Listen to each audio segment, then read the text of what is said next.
Pete calls himself a focused hobbyist, and he asked me some questions about getting started in more serious photography. His situation is definitely kind of a difficult stage to be in as a photographer. When you know how to use your camera, you know you like taking pictures, and maybe you've even taken some portraits or shot a friend's wedding. But now what? You know, how do you take the next step in photography? So let's go over his questions. The first one is, how do I set up a home studio without a lot of space? Okay, so I converted my family room into a studio. Literally, I have no couch in there, but not everyone is interested in doing that. So the key is to set up an area somewhere in your home where you can easily move things out of the way and bring some lighting in and have enough room to move around. Also, choosing items for your studio that are easily collapsible and put away is really important. So here's what I suggest. Let's start with the background. You can do this, a number of different ways. What I would suggest, if you don't need a really big background, is going with something like this. This is a collapsible backdrop. It's collapsed into its case right now. And it goes onto this collapsible stand. However, it does not provide a whole lot of space behind the person. If you're doing headshots or something, it would be okay. But if you're doing a whole lot more than that, you'll probably need some more space. In that case, you might want to go with a cloth backdrop, which you can fold up and put in a closet when you're done with it.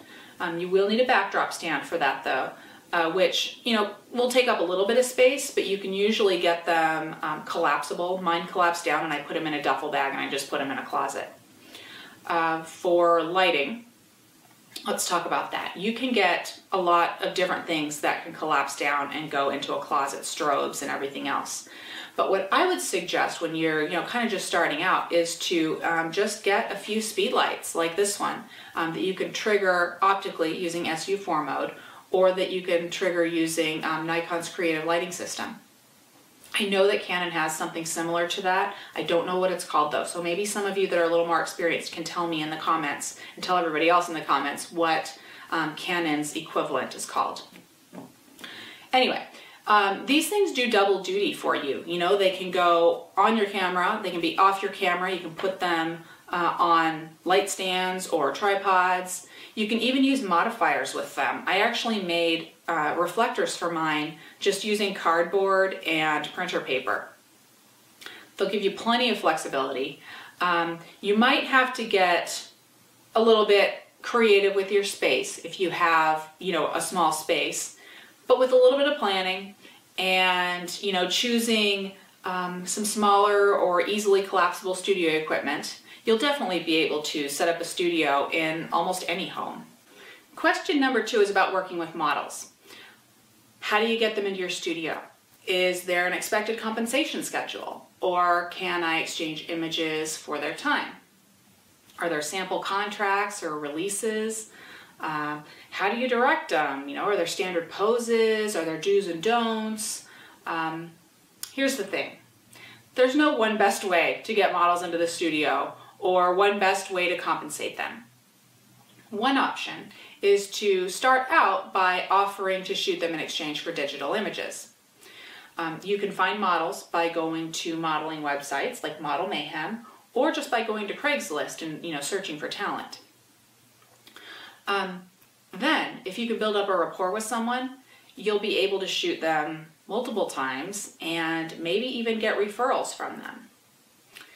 Now, regarding releases, if you are going to use the images for something, you can find basic limited releases online and then just modify it for your purposes. I do a limited release with the models that I bring in for SnapChick, and they say that I'm going to use the images for my website or on printed materials in exchange for digital images or monetary consideration, just depending on what I'm doing. As for your time in the studio with the model, there aren't really any rules for standard poses. It totally depends on what you're going for. And let's see, the very best way that I have found to handle a shoot is to have a conversation with the model before even stepping foot into the studio to set expectations up for everybody. This way you can talk about your goals, the model's goals, both of your boundaries. I also like to show examples of the types of photos that I'd like to capture, and then, ask the model even to bring in any examples or ideas as well.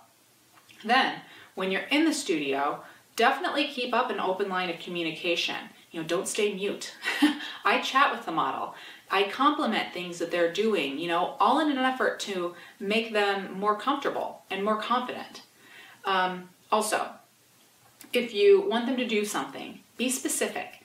Tell them exactly what you want them to do. Like, lift your chin a bit and turn your head towards the lighting that I have over here, and then move your eyes to me. Now, okay, now I'm gonna move around you, but keep your head where it is and just follow me with your eyes.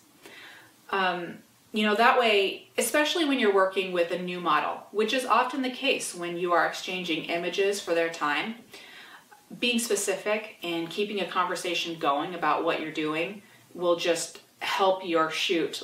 The next question is about managing your portfolio.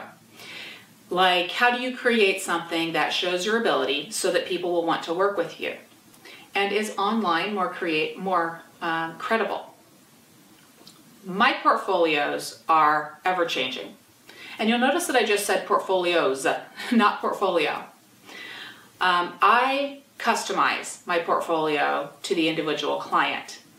Although I always bring a general portfolio when I am meeting with someone. Let me explain that a little bit more. Some people like to see other work that I have done, like a wedding client might want to see, some of my portfolio or some of my portrait work, but I always bring a wedding portfolio if I'm meeting with a bride or something, but then I also bring something general that shows off, my general stuff, sports, portraits, all that kind of stuff. That way, they can see specifically what I'm going to be doing or what I can do with the wedding portfolio, but then there's something, a general portfolio that they can look through just to see my other styles, As to what goes into your portfolio, in general, I try to show a little bit of everything in that genre. If I know a little bit about, let's talk about a wedding again, I can customize the portfolio by including more photos of similar type of weddings. I don't think that online is more credible than not online. I don't have a website for my professional work. I work off of referrals. Since I have a digital portfolio though, I can always send samples of my work to people via email if I choose to. By digital portfolio, I mean that I have all of my portfolios on my iPad and I just, bring that along with me. The last question is about learning. Are there any self-taught resources and where do you learn the basics? Everyone learns differently. For me, I checked out some books from the library, I read my camera's manual, and I experimented with the stuff that I was learning. I had my camera in my hand all the time. I simply put in the time to read and learn. I never took any photography classes though. I did take many art history classes in college though, where I learned about light and composition and general aesthetics. If you are into classroom learning, I'm sure that photography classes or seminars are great. I haven't taken any though. Don't expect to learn some magic formula though for taking beautiful pictures in any class or in any book. After you learn how to use your camera and you're able to identify what it is that you like in a photo and what it is that you would like to see in your photos, there's just not any substitute for practice and experimentation.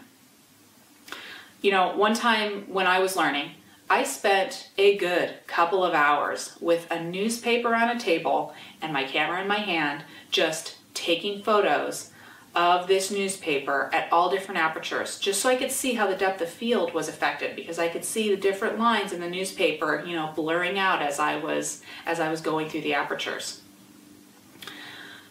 There are so many things that we could talk about for beginners. So if you have any questions, just let me know.